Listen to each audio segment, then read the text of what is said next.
Magandang araw po mga kababayan. Welcome sa Pinilakan Lakbay. Yan. Maglilipat po ako ngayon ng mga yung mga sibuyas na mura na bili ko sa shop. Hindi ko pa tinatapon. Pag spring, summer, at yung mga punla ko, tumubo na po. Maglilipat din po ko ng mga pipino doon sa ating wooden planter. Napaganda po ng panahon po ngayon. Warm na feel ng summer. Sigurado maraming taong nasa gilid ng dagat at feeling magaganda mga katawan. Tara, samahan po ninyo ako. Ay, naku po. Pagising po ninyo, di ba? Ganda maabutan po ninyo. Nakakatawa talaga. Yan po yung aking radish na red. Madali po talagang tumubo po yan. Bibili po ako dito ng yung panakot sa ibon, kasi ibang punla ko tinitira ng mga ibon na maliliit. Pero pag nabibili dito, ganito po itsura, yung mga binibenta sa shop. 1 euro something lang, di ba? Pag bibili sa gardening shop, 3 euro. Meron din po siyang small planter. Minsan wala. Mura na po ito. Tapos may support ang plastic. So, pwedeng itanim, di ba? Kaya tumutubo no? Pag winter, dito ko po nilalagay sa plastic box po. Meron din pong wooden box. Pag wooden box po kasi pag nilagay sa tabi ng bahay, minsan nagmamuli. Kaya para sa akin, mas okay po itong plastic. Kaya lang, pag summer, nag-expand siya. Naalasa. Yan. Kung po natin ito, hand trowel. Gandang klase po ito. Gandang brand. Hindi ko po pinapromote. Peace Cars po ito eh. Finish brand. Yan po. Sarap po ng pakiramdam Yan, may tumutubo pang mga lettuce. Tanayin ko zucchini, hindi pa tumutubo. Hintayin ko po muna. Pag wala tumubong zucchini, hindi na ako magtatanim dito kasi yung dahon ng rhubarb pag lumaki, tatakap dito. Tapos yung zucchini malaki daw, tatakpan yun. Takpan lahat. Nabibili kong zucchini o zucchini. Tatanim ko na lang po sa ibang lugar. Yung malaking space.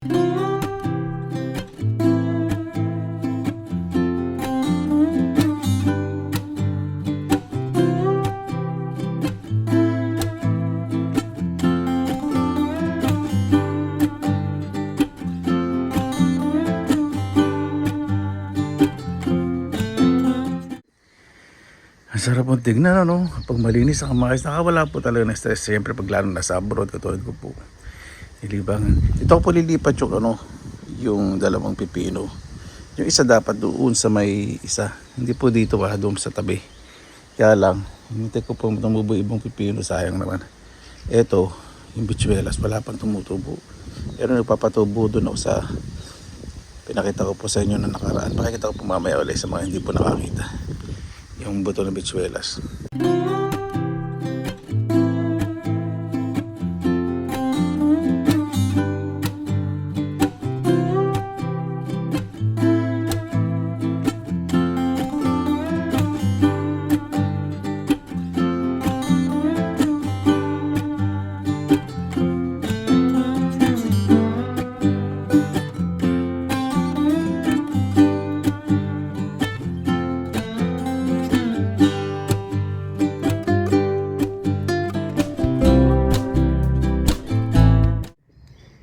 Yung mga kamatis po ililipat ko na rin. Doon ko po ilalagay. Isa doon para naarawan. Kasi gusto naman natin siyempre sa kalalagyan ko po ng greenhouse. So yung mga damo, pakita ko po sa inyo. Huwag nyong damuhin lahat. Huwag. Tira kayo sa gilid ng kamatis kasi bibigay lang po yun ng mulching para ma-maintain po yung moisture sa lupa.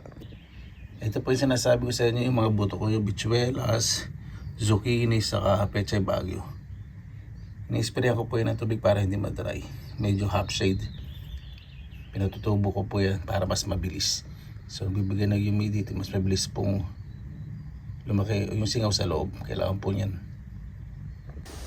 Ayan, kinuha ko na po yung kamatis doon sa greenhouse. Ililipat ko na. Pero lalagyan ko pa rin ng greenhouse. Pakita ko po sa inyo.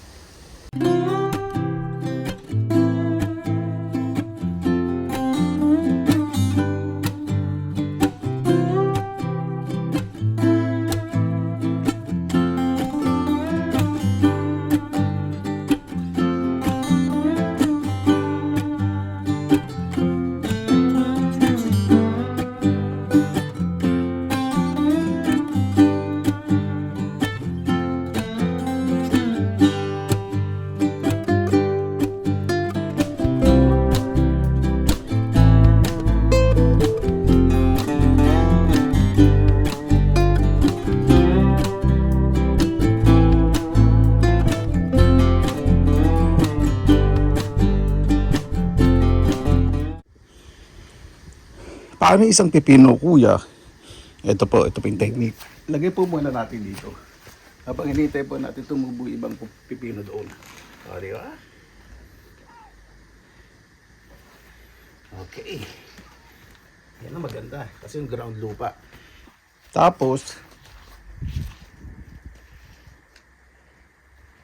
didilig ako po muna. Itong pipino. Huwag niyo pong masyadong, ang gagamitin ko po yung ganito. Huwag yung basang-basa po yung dahon. Lalo na pag maaraw ang panahon, ako, maluluto yung dahon. Ang purpose lang po nito, para kumapit yung lupa sa ugat.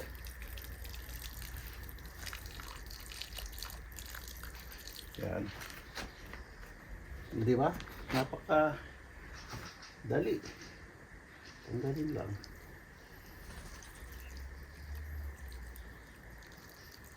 Maraming ibon dito. Bibili kong pantakot sa ibon. Siyempre, takot sa akin ng ibon. Bibili ako pa, kuya. Kasi siguro takot na yun.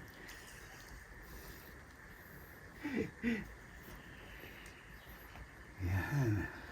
Di ba? Cute. Linis.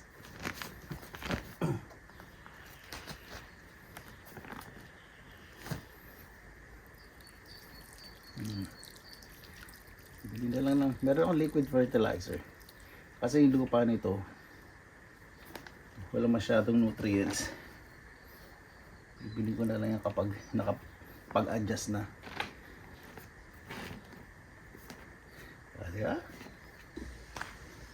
Diba sa bawat anggulo po, napakasarap. Saka nakaka-relax po tingnan. Murang sibuyas.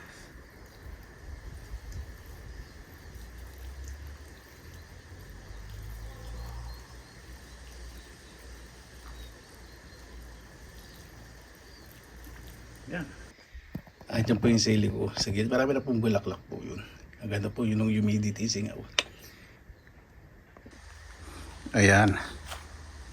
Wala po yung sili. Damuhan ko po muna to.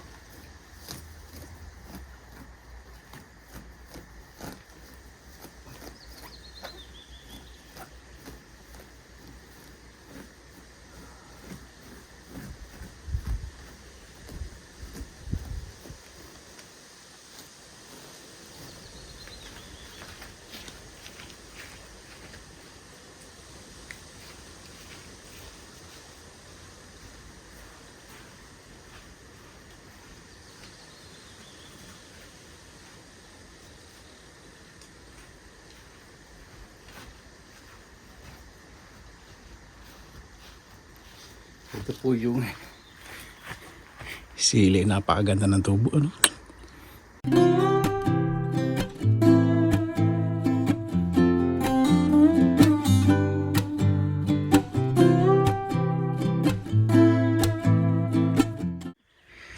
Ayan po, di ba? Napakaganda po ng view. No? Didilig ako na po.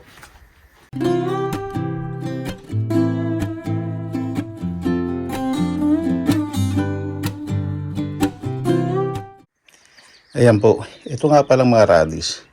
Ililipat ko po. Pagpapalit ko po dun sa may mga parsley. Kasi gusto nito na arawan. Pag dinaarawan, hindi po yan magpo-produce ng laman sa ilalim. Sa radish, huwag niyo po masyadong didiligan. Since nasa sa planter siya, kapag natutuyo na saka po didiligan. Di ba? Napakasarap po talaga tignan, ano? Ang maayos.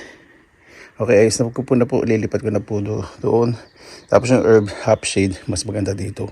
Kasi pag masyado naarawan yung herb, hindi rin po gusto. Maganda dito para medyo malaki yung tubo. Saka lilinisin ko yung herb.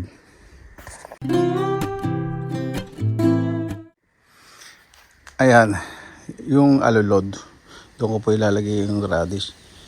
Medyo babawasan ko po yung sanga sa ilalim para makuha po ng enough sunlight na sapat na sikat ng araw po yung radish para maganda po yung growth o yung pagtubo.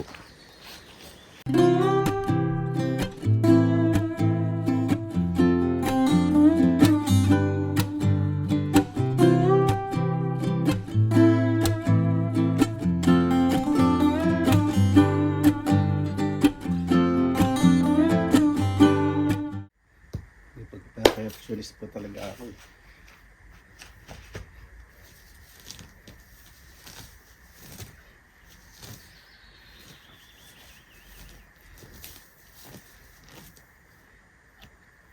May mga bulaklak ditong maliliit. Kulay violet, hindi ko papatay.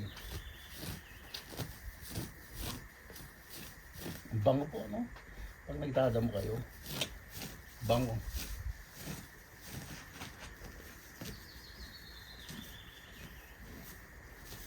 Ito mga pinagdamuhan ninyo, gawin din pong mulching sa mga ibang halaman. Sa gilid ng mga ibang halaman. Wala kayong mga lagang hayop. Kung may manok, naku. Gawa po kayong compost. Ganda rin po pag nabalok po ito. Dapat diba? Yan po muna. Hindi po muna ako magdadam. At ito pong bagong lipat na parsley. Isa maayos na po yung tubo. Galing po ito sa shop. Ito kasi late ko na ilipat itong isa. Linisin po niyo. Gamit ko yung gunting.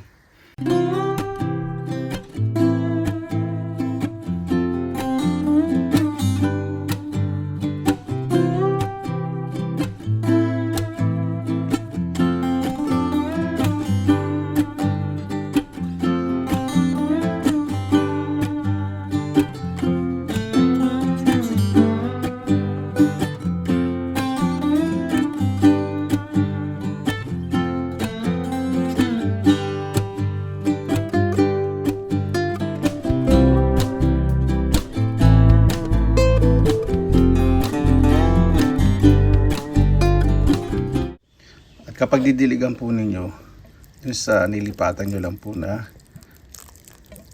ugat para kapit na kapit po yung lupa.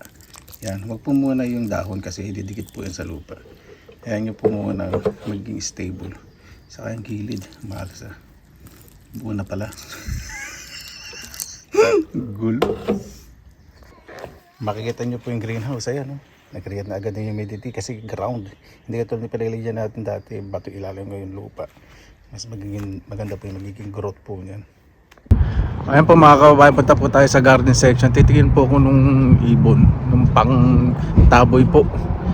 Ng mga ibon din na lalaman sa mapunla. Napakaganda po ng panahon. Napakarami pong tao nagpupunta ngayon dito sa garden section. Talong po tayo sa entrance. May mga tao po eh. Ibig sabihin kukuha ng video. Ayan. Ay, $12.99 ang sili dito. Ang ganda naman. Ang bungo. Sarap tingnan. Kaya lang mahal. Hindi pa ako mabibili ng mga ganyan kamahal. Kasi $12.99 marami na akong karning mabibili. Yan, pasok na po tayo. Na natin yung pantaboy. Karamihan po dito, no, mga perennial. Medyo may kamahalan pa. Pag June, pagtungtong po ng June, mas mura na po. Eto, ito pong mga naghihingalo na to, minus 50%. Ay, bibili ko. Ay, magkano to? $1.99. So, ano na lang to? $1.50. Eh, €2. €4, €2. Ito pa pong gagapang na bulaklak. Yan. Kasi next week eh, warm na. Yan, nakapili po ko 3. Ito, namatay nung naglamig pero ngayon umusbong. Mas maganda po yan. Tapos ito 2. Green na green pa. Diba? Ito po yung sinasabi ko sa inyo. Sa gardening section, yung parsley, €4. Sa shop lang. Minsan less than €1 o €1 something. Diba? Daman po ako dito sa Finnish mother ko. Pinagmamalaki niya po yung yung garden niya. Hinahayaan ko lang po siya. Hindi ko na po siya tinutulungan dito sa garden kasi sabi niya gusto niyang malibag sa ma-exercise po yung katawan po niya. May bagong tanim yung bruha doon. Ayan. Ang mga berries. Yan po natin. Ayan. Ito po ito. Binonsai. Binili niya po yan. Yung binigay ko po. Dati po, di ba, sa dating garden ko, may vines na perennial. Ayan po. Binigay ko po sa kanya. Tuwan-tuwa po siya. Ginawa niya po ng gapangan. Ayan. Ang taba na po. Ganda ng pagkakatubo. Ayun po yung ginagawang beer, yung bulaklak po niyan. Gumawa po siya ng sariling picnic. Dati meron po yung ganito rin, tinanggal niya. Yung ano po siya, yung halaman sa kanya, every year, parang ano furniture, kung saan niya po nililipat. Ang dami pong namapatay. Hindi ako po nagkukumay. Oh, sabi, hindi na siya maglalagay ng halaman dito kasi nahirapan siya magdamo. Yan, pinahirapan niya sarili niya. Oh, yung strawberry, yung inayos ko doon, nilipat na naman dito. Wala na, sayang. Wala na. Sayang naman. Ganda na po ng tubo doon. Kukunin ko lang yung mga iba. Ayun, meron pang mga ibang strawberry. Tatanim ko doon sa bakurang ko. Hinama ko ng hand trowel. Sayang eh. Ito, bagong nandito yung strawberry. Ito, dito nakatanim to. Ang ganda na ng tubo eh. Buti na mulakalak naman. Isang nag-struggle. Itong binili kong mansanas. Yung dating tanim ko po sa ano. Hindi ko po sa akin ganda ng tubo. Kuhanin ko lang po yung mga ano. Yung mga ibang strawberry dito. Sayang. Ay nako. Ayan. Dami na namang namatay na halaman. Ayoko na po siya papakilaman eh. Nangihinayag lang ako. Lalo na sa pagod. Ayan po yung mga naharbat kong strawberry. Kasama pang bulaklak ng maliit. Hindi ko na po tatanggalin po yun. Ilalagay ko po yun sa likod bahay sa mga edges po. Sa edges ng terrace. Ayan po, sandali lang po. Yung mga kapitbahay po. Vlog ako. May pakita ko po sa ito. Po tayo sa pagagaris sa backyard. Ayan po. Ang oras po, alas 8 na po ng gabi. Opo, wala na pong dilim po rito. Ganyan lang po makulimlim. Ayun o. Yung mga strawberries po na naharbat ko po dun sa finish mahal ko. Nilagay ko na po dyan. Tapos yung nabili po natin 50% off yun. Bulaklak sa ayan. So, gagapang po dyan. May privacy ko sa akin. Neighbor. May privacy. Tapos, yung ibon. Ayan. Nandiyan po. Yung mga hayop, squirrel, rabbits. Iba pa. Hindi na po pupunta dito at kakalahigin po itong aking tanim sa makakagawa na ako ng ano ng garden bed, open space dito. Nag-isip pa po kung saan eh. Tapos ilipat ko po isa po dito. Gagawa po ako dito ng gapangan. Ito gagawa po ako para may privacy po doon. Tapos isang bulaklak. Ito po nilagay. Ipapaling po ninyo kasi paggagapangin ko po dyan. Natural look. Nakaka-relax po no. Paano po mga kabayan? Ay, maraming salamat po sa inyong oras na inilaan sa pinilakalakbay. Yung mga gamit ko po, karamihan po dyan libre, recycled at discounted. Pagkatapos number. Sa pag-hardin po, hindi po kailangan mahal. Importante po, nabubuhay po yung tinatanim po ninyo. Hindi naman po kailangan masyadong malinis po yung bakuran. Pero mas mainam po yung bakuran, nakakawala po ng stress, di ba? Sa inyo po yung asam po yung maligaya. Tuloy po ninyo kung ano ikaliligaya ng inyong kaluluwa. Basta lagi pa tayong positive vibes, good vibes. God bless, ingat palagi mo ng araw. Laba lang.